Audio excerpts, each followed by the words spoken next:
cela et que ton cœur ne s'est pas encore donné totalement à cela, je t'en supplie, ne pars pas d'ici sans avoir accepté Jésus-Christ comme Seigneur et Sauveur. Quand tu acceptes Jésus-Christ, il va te donner l'Esprit de Dieu. Je disais hier aux gens, moi je préfère l'Esprit de Dieu. Je ne veux pas l'Esprit de mon grand-père sur moi. Je ne veux pas l'Esprit de ma grand-mère sur moi. Je ne veux pas l'Esprit de mon oncle sur moi. Je vous dis, je ne veux pas. Moi je veux l'Esprit de Dieu. Vous recevrez le Saint-Esprit. Je dis, vous recevrez le Saint-Esprit. Et vous serez mes témoins. Je ne veux pas être le témoin d'une famille. Jamais. Je ne veux pas être le témoin d'un clan. Non. Je veux être le témoin de Dieu vivant. Amen. Vous recevrez le Saint-Esprit et vous serez mes témoins, pas seulement en village. Parce que quand tu as l'esprit de ton grand-père, ta force est dans ton village. Amen. Il y a ta ça se limite dans les réunions de famille, dans les tontines de qui on mange l'enfant de qui c'est moi. Amen. Où tu dis, oh, l'esprit, pardon. Ne tue pas, pardon, on va trouver une solution. Ne tue pas l'esprit. On va te donner le mouton. Oh, venez, l'esprit de mon yo.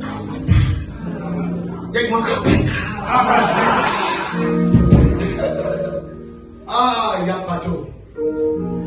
Vous recevrez une puissance. Le Saint-Esprit survenant sur vous. Et vous serez les témoins. À Jérusalem, en Samarie, en Judée et aux extrémités. L'esprit de ton grand-père ne peut pas t'amener aux États-Unis pour aller influencer là-bas. Aux États-Unis, on ne connaît pas le mouille. On connaît pas le mouille aux États-Unis. Et on connaît le Saint-Esprit aux États-Unis. Je dis on connaît le Saint-Esprit. Alors, on connaît le Saint-Esprit dans les extrémités de la terre. Je préfère recevoir le Saint-Esprit que de recevoir l'esprit de mon arrière-grand-père. L'esprit d'un certain Emmanuel, un de nos ancêtres qui a influencé, qui a résisté au boulot. Et il y a des gens qui l'adorent, qui le vénèrent. Emmanuel. Non, moi, je veux le Saint-Esprit. Je ne veux pas Emmanuel, je veux le Saint-Esprit. Alléluia. Alléluia. Nous sommes entrés dans une ère où on appelle la fin des temps. La Bible déclare que les choses deviendront difficiles. La foi de plusieurs va être ébranlée. Je répète, nous sommes entrés au temps de la fin. Et dans ce temps de la fin, beaucoup de personnes, leur foi vont être ébranlées. Yes. Beaucoup vont arrêter de croire. Parce que beaucoup de choses vont se lever. Et vont venir secouer la foi des uns des autres. Alléluia. Amen. C'est le temps de croire en ce qui est simple. Jésus-Christ est Dieu. Il est mort, il a pris la forme de l'homme. Il est mort pour mes péchés. Vous savez, tout le monde croit en Dieu. Mais quand il est question de cette vérité, c'est cette vérité qui doit bien s'asseoir. Que c'est pour mes péchés qu'il est mort. Ça n'a rien à voir avec une église. Ça n'a rien à voir avec un pasteur. Ça a à voir avec le fait que moi je suis un pécheur. Et que je méritais l'enfer. Mais Jésus-Christ est venu mourir pour mes péchés.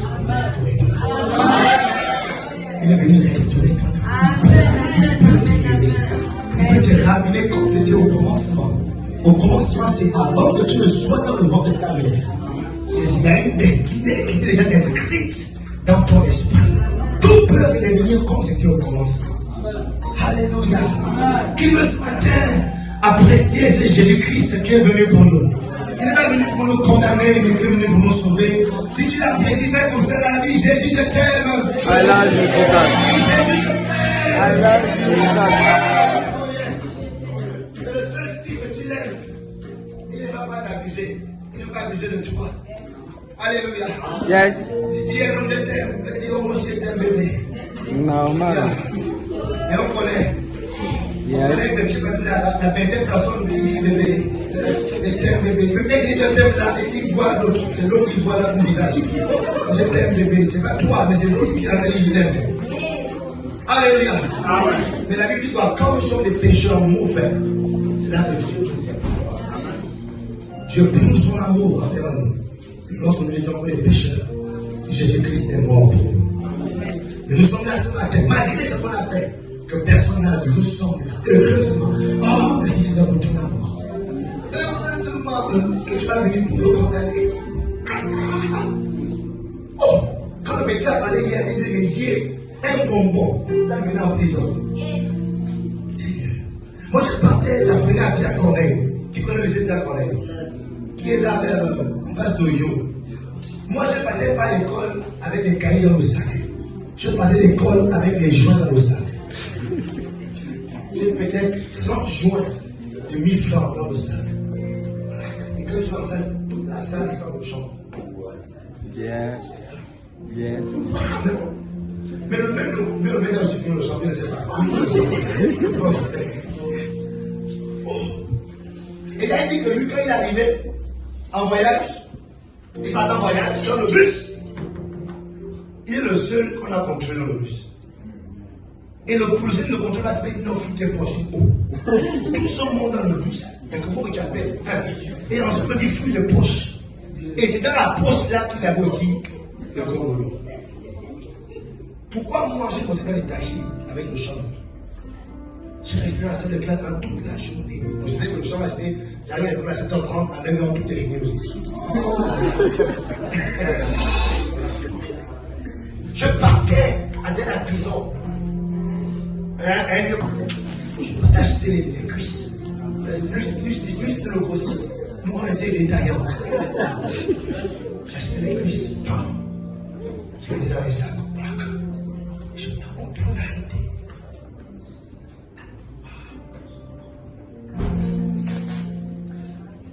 Jésus nous voyait en train de faire ses bêtises. J'ai été surpassé, les hommes ne voyaient pas.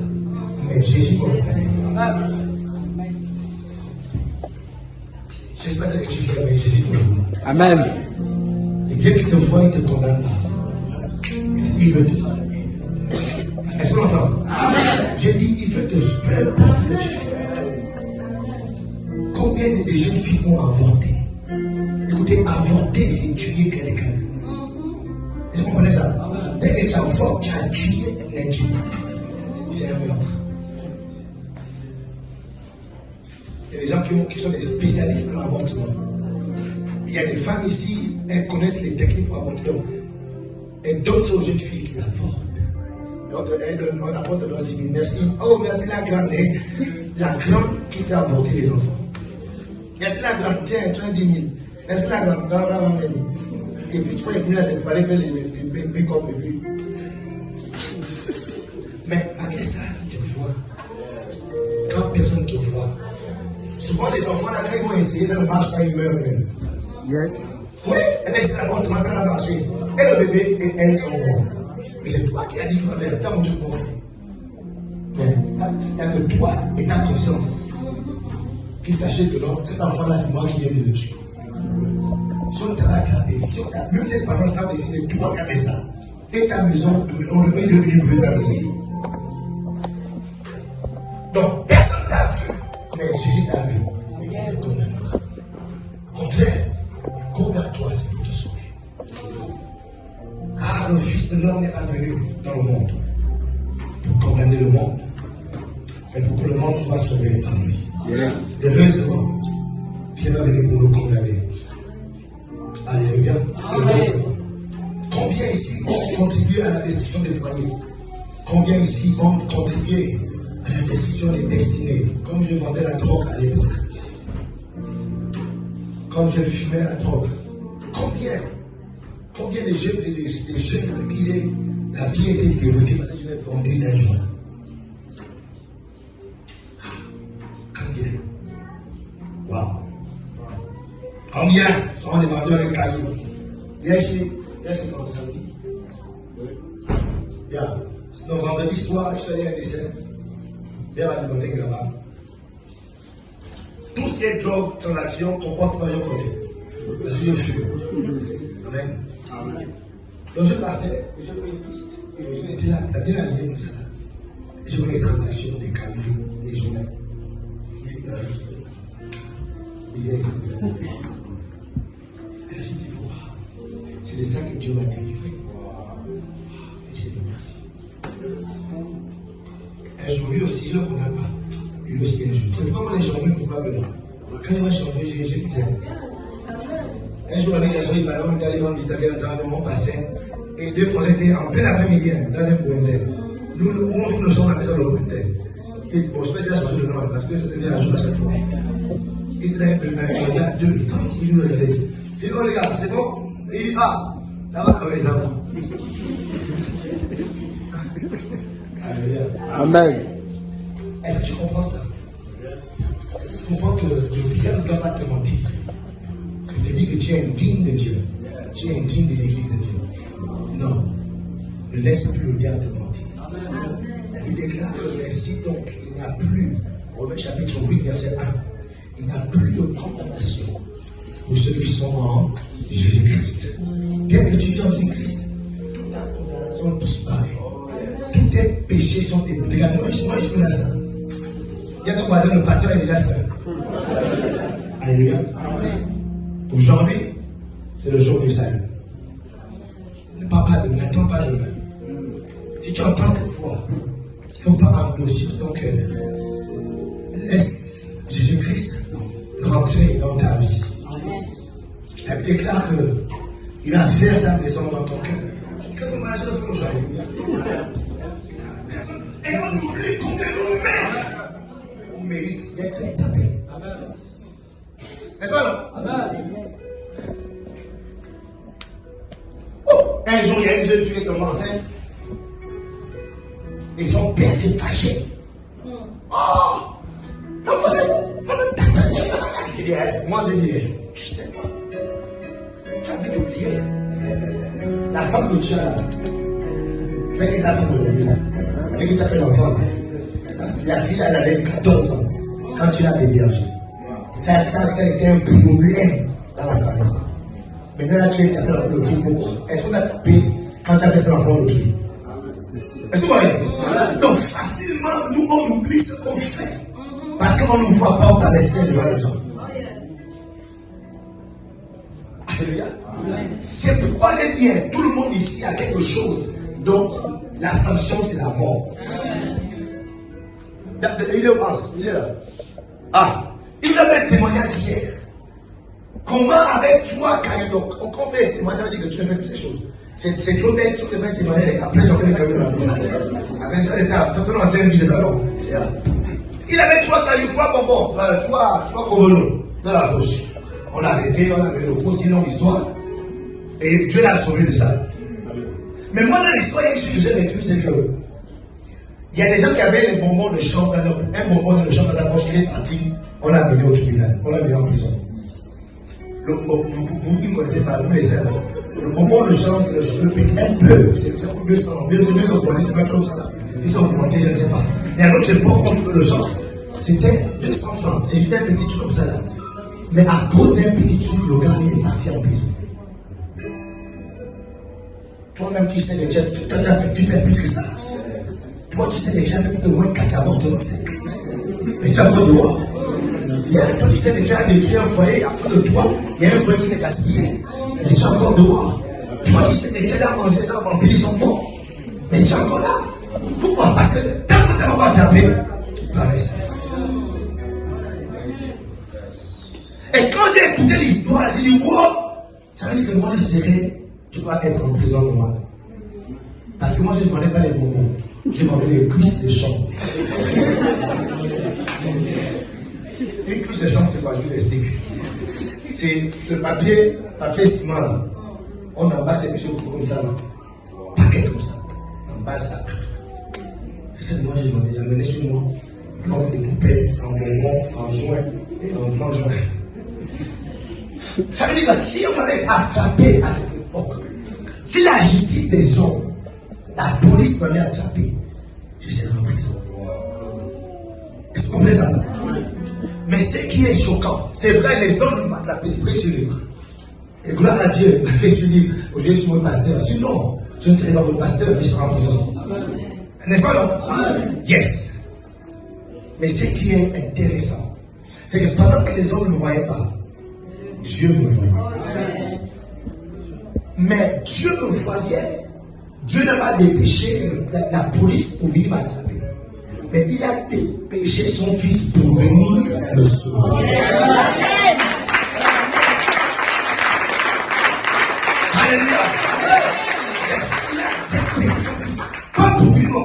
aller, mais pour venir me sauver.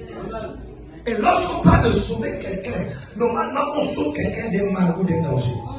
Comment c'est moi qui fais le job? C'est moi, il y a d'autres qui sont des braqueurs. Il y a d'autres qui sont des meurtriers.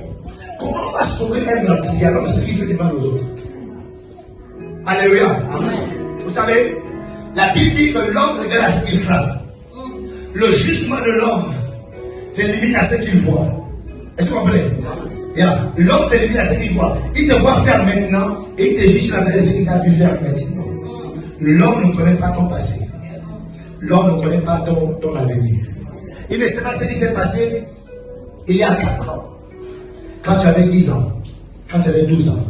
Aujourd'hui, qu'on passe au bord de mer, on voit les prostituées. Il dit, hey, ça c'est quoi? On dit, c'est-à-dire qu'on juge, on condamne ces femmes. Mais on ne sait pas ce qui s'est passé quand elle avait 15 ans. Elle était abusée dans la maison de ses parents. Son propre père abusait d'elle. Son propre oncle abusait d'elle. Elle n'avait que 8 ans. Elle n'avait que 6 ans. Et ça a troublé sa personnalité. Elle devient ce qu'elle est aujourd'hui. Non pas parce qu'elle a voulu, mais son passé l'a poussé à devenir. Donc quand l'homme juge la parole, il juge le présent. Mais Dieu considère le passé. Aujourd'hui, vous me voyez, vous me connaissez pas quand j'avais 4 ans. Vous savez combien j'ai failli mourir dans les hôpitaux et tout. Mes parents savent. Et ils me connaissent. Amen. L'une des raisons pour lesquelles les parents ont du mal à croire à leur fils qu'il est honte de Dieu, c'est parce qu'ils se rappellent. Comment quand tu mangeais, tu faisais caca. Mais les gens qui parlent des jeux de Dieu petit. Quelqu'un te voit, il pense à toi, ton petit gros ventre et tout, qui rampait au sol et puis. Ça dit, c'est ça là qui les choque. Oh, mais c'est pas le fils de Marie, de Joseph. Ce qui est intéressant, c'est que mes parents, eux aussi, ils connaissent mon passé. Ils m'ont vu à 4 ans. Mais ils ne savent pas ce qui s'est passé, qui j'étais avant que je ne sois dans le ventre de ma mère. C'est-à-dire que même mes parents vont me condamner, me juger, parce qu'ils ne connaissent pas aussi mon passé. Avant que je ne sois dans le ventre de ma mère, j'existais. Donc quand Dieu envoie son fils, il connaît ton passé. Il dit, avant que tu ne sois dans le ventre de ta mère, je te connaissais. Mon salut vient. C'est sur la base de ce que je te connais avant que tu ne sois. Je sais que tu n'es pas cette personne. Je sais que c'est la vie qui t'a poussé à devenir cette personne. Que le monde est aujourd'hui. Que les gens sont en train de le juger aujourd'hui. Je sais que c'est l'environnement. Si tu étais ailleurs, dans d'autres conditions, tu ne serais pas cette personne. La vie t'a obligé à devenir. Mais je sais, je connais mes projets. C'est pourquoi je ne vais pas te condamner. Je connais ton passé. Je connais surtout ton futur. Parce que ton futur, c'est moi qui l'ai écrit. Donc si tu te sauves, parce que je sais que non, tu es un produit qui va payer. Alléluia. Je connais ton futur, il est merveilleux. Je connais les projets que j'ai fait pour toi. Ce sont des projets de paix et non de malheur. Le malheur maintenant là, ne fait pas partie de mon programme. Donc si je prends le risque d'avoir mon fils mourir pour toi, parce que je sais que ce que tu vis actuellement, ce n'est pas dans mon programme, ce n'est pas dans le script de ta vie. Dans le script de ta vie, ce sont des projets de paix et non de malheur, afin de te donner un avenir et de l'espérance. Donc quand Jésus-Christ meurt pour nous, il ne regarde pas ce que tu es, ce que tu fais. Non. Il sait que dans le passé, tu vaux mieux que ça. Il sait que dans l'avenir, tu vaux mieux que ça. Vous imaginez, j'étais ce jeune garçon qui marchait les rues là, avec la bouche, avec un bâton de cigare de la main. Et puis, les gens du quartier, les jeunes, et quand on descendait là, et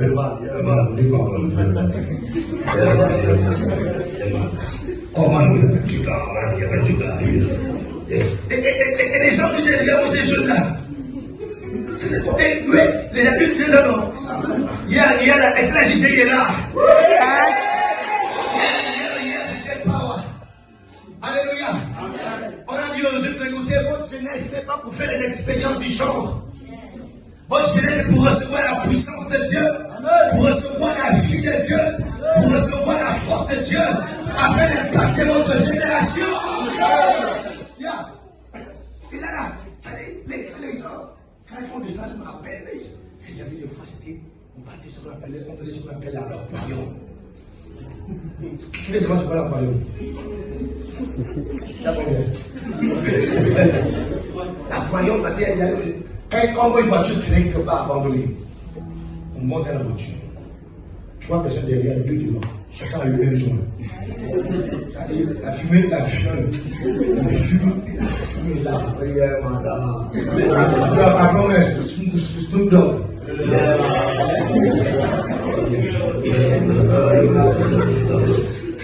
Quand on sort de là maintenant, on est comme tomber. Et quand les dieux nous voient, regardez-moi les petits là. Regardez-moi bien, ils font ma pitié. Même ma mère, ils sont jetés. Que toi, tu n'as pas de chambre, toi, tu n'as pas. Je n'avais plus 100 francs de ma mère. Je pouvais manger, mais plus rien. Donc, je te dirais de devenir un entrepreneur, comme le chef. Parce que quand je me débrouillais. Mais pendant que le monde me condamnait, Dieu regardait ça. Il voyait ça. Et non, je l'ai appelé comme ça. Alors je peux le sauver parce que je connais le projet, je sais ce qu'il doit être. Ce qu'il est aujourd'hui, ce n'est pas ce qu'il est en train de vivre.